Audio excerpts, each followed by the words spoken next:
Editor's note: the following is from the Inside the Dodgers newsletter for Monday, February 18th. To receive the newsletter from MLB reporter J.P. Hornstra in your inbox, sign up here. Prospect lists. Merchants of hope, purveyors of false promise, dreamers of dreams waiting to be broken. Now that the major national 2019 prospect lists are in, The Ringer did a deep dive on an emerging trend: fewer pitchers have been ranked among the top 10 annually since 2014 than ever before. Young pitchers offer less a dependable return on investment than position players. Their futures are less guaranteed. Prospect rankers aren't handing down these edicts from baseball Asgard. They're merely responding to the reality of pitchers' shortened major league careers. I tried coming up with a quick and dirty way to quantify this concept. It's hard. Most academic studies about major league pitchers' aging curves that I could find, with some Googling, are more than 5 years old. So here's a stat that at least points at the broad trend. If you look at the top seasons for pitchers 30 and older with at least one BWAR since 1990, they're clustered in a 5-year span from 1998 to 2002. And if you look at the top 5 seasons for pitchers aged 20 to 29 with at least one BWAR since 1990, they're all clustered from 2012 to 17. Here's what that looks like in a table: seasons with most one-WAR pitchers, aged 20 to 29, since 1991. 2013 to 1302, 2012 to 1303, 2015 to 1224, 2014 to 1225, 2017 to 1176, 2016 to 114 seasons with most one-WAR pitchers, age 30 and older, since 1991. 1998 to 822, 2000 to 793, 1999 to 794, 2001 to 775, 2002 to 75. In plain English, you could once reasonably project a talented young pitcher to still be worth one win by the time he reached age 30. 20 years ago, every team had 2 or 3 examples on its own roster to reinforce this projection. Now, teams can more reliably expect to reap at least one win from their 20-something pitchers. It's less reasonable to expect one-win production from that pitcher into his 30s.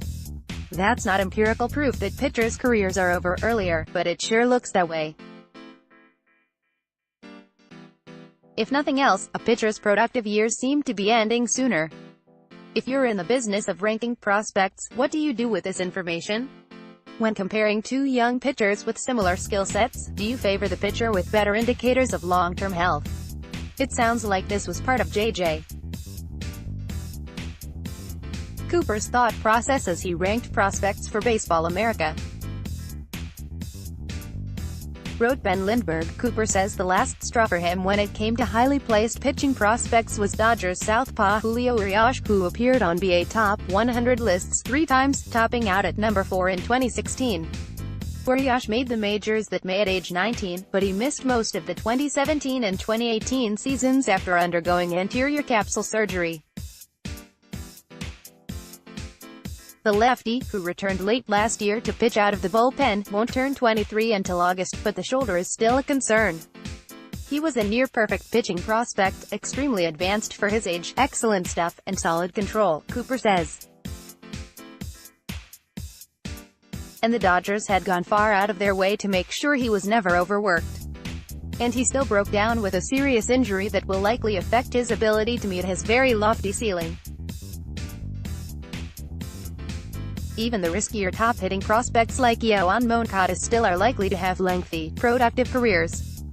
If you're a fan, what do you do with this information, particularly when every list ranks outfielder Alex Verdugo and/or catcher Keibert Ruiz higher than the Dodgers' top pitching prospect, Dustin May? I don't think there's one way to answer that question. Here are a few thoughts. Remember that prospect lists are like a snapshot of where a player's potential resides in a given moment. These snapshots don't include MRI images. Some prospect lists might incorporate knowledge gleaned from Motu's sleeve readings on young pitchers, but my hunch is that such information is limited at best in 2019. I wouldn't expect that every prospect ranker can accurately handicap one young pitcher's potential for injury compared to another just yet. So if a high-upside pitcher like May is being ranked lower than a high-floor position player like Lux, as ESPN and Baseball America did, remember that these floor-ceiling error bars exist. The error bars are bigger for pitchers than position players, and the truth usually lies somewhere in the middle.